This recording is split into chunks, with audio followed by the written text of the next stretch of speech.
If you work with a professional painter, they will tell you that the key to a great paint job is the prep work. Well, today we're working with a real pro. His name is Rich O'Neill. Good morning, Rich. Good morning, Kevin. So we've got a house here that's probably built in the late 30s, and it is clearly in need of a new paint job. It sure is. What is your experienced eye telling us about what you're seeing?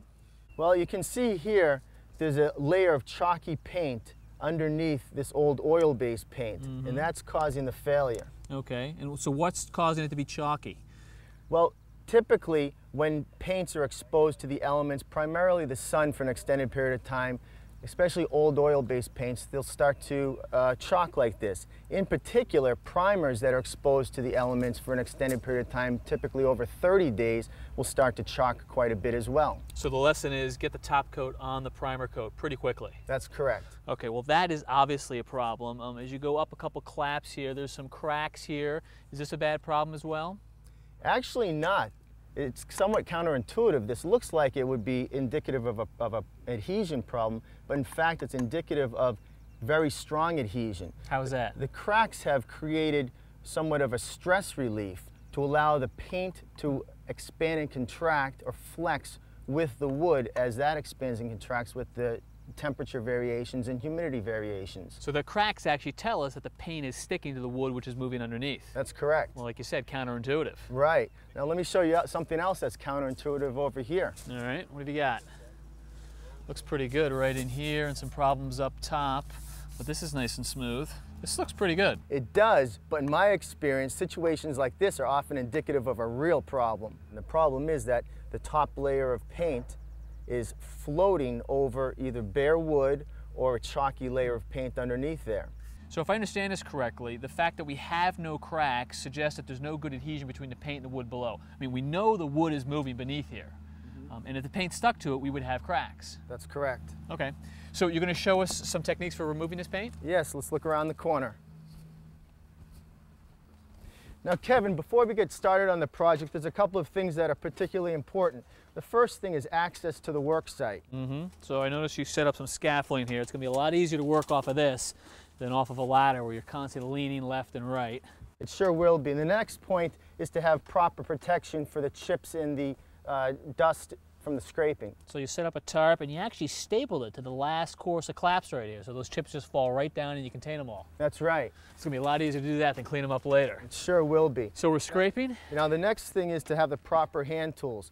These are called pull scrapers, and as you notice, they have different blades on them. This one has a tungsten carbide blade on it, and this has a steel blade on it. So do you have a preference?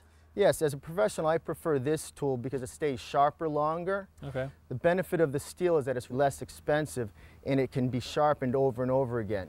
Got it. Okay, so we're going to scrape. Let's talk about technique. And I notice you've got a dust mask on. I'll put mine on as well and some goggles here.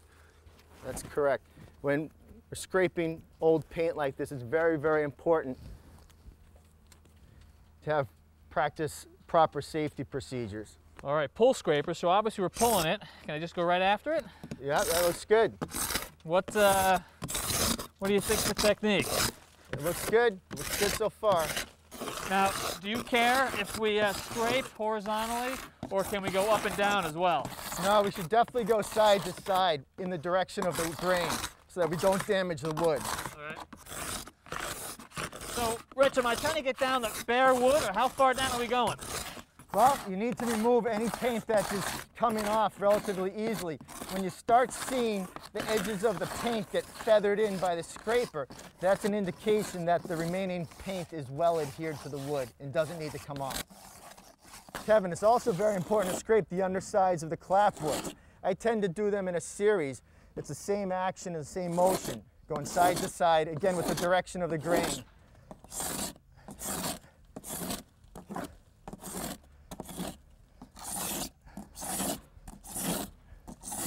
Another important point is to make sure that you don't damage the wood at the joints of the clapboards. What I like to do is to scrape into the joint from both directions, from either side. After we've scraped off all the loose paint, I like to use an electric sander to sand off any of the remaining paint that doesn't come off with the scraping. All right, so random orbit. You've got a real gritty piece of paper here. What's that? Right, that's a 24 grit. All right. We like to use a very aggressive sandpaper to remove the old paint off. Attached to a hose, which obviously goes to a vac. Right, with a HEPA filter. All right, well, I'll get to it. It's important to keep moving the sander around and not leaving it in one spot. This will help feather out the edges and will prevent any damage to the wood.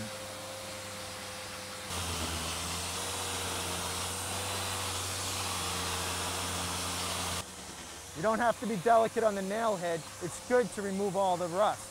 Later on, we'll come back, countersink the nails, prime them, and then caulk them.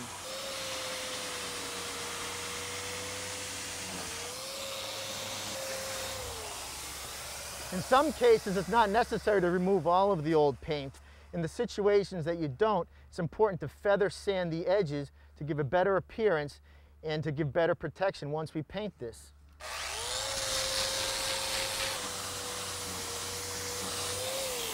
Well, that really does the job. That is a beefy tool, but I suspect it's going to slow down when we get to the trim around the window. Do you got any recommendations for what we do here? And this is what's called a molding scraper. You can see it has a curved blade to get into this molding profile.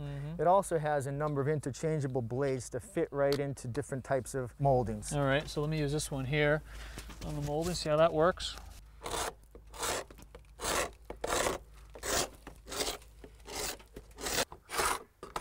You can use the corner of your smaller version of the pull scraper to get into this groove right here.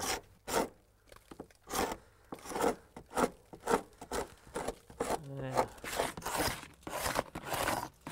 For more tips on how to prepare your house for a great paint job, check us out on pbs.org.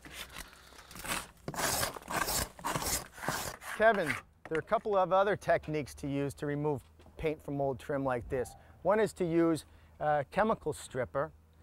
I typically save that for intricate moldings. So not something as simple as this right here. That's right. Typically for something like this, we'd use a heat source, like a heat gun such as this. All right, well, we've seen these before, and this actually melts the paint, right? That's right, and there's a number of precautions you really need to take with this. One is that it creates a vapor, so you need to be sure to wear a vapor respirator like this. Okay. The other thing is that it can be a fire hazard, so you have to be very careful to turn off the machine and even unplug it when you're not using it. So have you got an alternative to this? Yeah, I prefer this tool right here. It's an infrared paint stripper, and as you can see, it has two infrared bulbs here. And I can feel that that is emitting some heat off of there, so also going to be melting the paint? Well, unlike the heat gun, which heats up the paint from the outside in, the infrared radiation penetrates through the paint and releases the adhesion between the wood and the paint. Now you leave it on there for about a minute, and it'll soften the paint up. At that point, you scrape it off. Okay, it looks like you're ready to start scraping. Now the paint is nice and soft. You need to really move quickly before the paint starts to set up and dry and cool down. Now at this point, you really want to focus on just getting the paint off. We can worry about making it look really nice later by sanding off the fuzzy wood and things like that. How's it going here, Kevin? Well, just like you promised, Rich. It's coming right off. That does a nice job. Hey, I appreciate all the tips you've given us on how to prep this house. That's the most important part. But you know, we'd love to have you come back and show us how to put the paint back on the house. Oh, it'd be my pleasure. All right.